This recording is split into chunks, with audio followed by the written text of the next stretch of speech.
ఉన్నటువంటి తల్లిదండ్రులకు ముందుగా మనసులో సాష్టాంగ నమస్కారం, వారి పాదపద్మములకు నమస్కారం చేసుకొని ఎవరి తల్లిదండ్రులకు వారు చక్కగా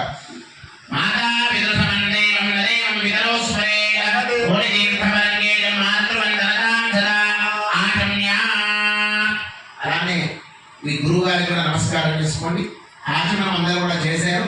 ఇంకా ఎవరైనా వస్తే కేశవాయ నమః, ఓం నారాయణాయ నమః, ఓం మాధవాయ నమః, ఓం గోవిందాయ నమః, ఓం విష్ణవే నమః, ఓం మధుసూదనాయ నమః, ఓం త్రివిక్రమాయ నమః, ఓం వామనాయ నమః, శ్రీధరాయ నమః, శ్రీకేశాయ నమః, పద్మనాభాయ నమః, దామోదరాయ నమః, శంకరజనాయ నమః, వాసుదేవాయ నమః, ప్రద్యుమ్నాయ నమః, అనిరుద్ధాయ నమః, పురుషోత్తమాయ నమః, దేవతాః ఏదేశామ విరోధేన బ్రహ్మణ నమః.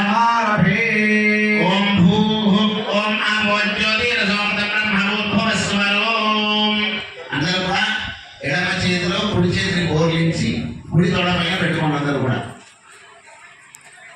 Right leg left hand right hand బోర్లించి అలా పెట్టుకోండి. స్వామి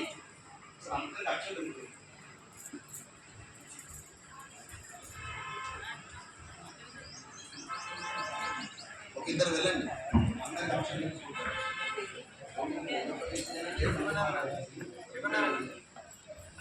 శుభాభినయ మంగళే ముహూర్తే అర్ధ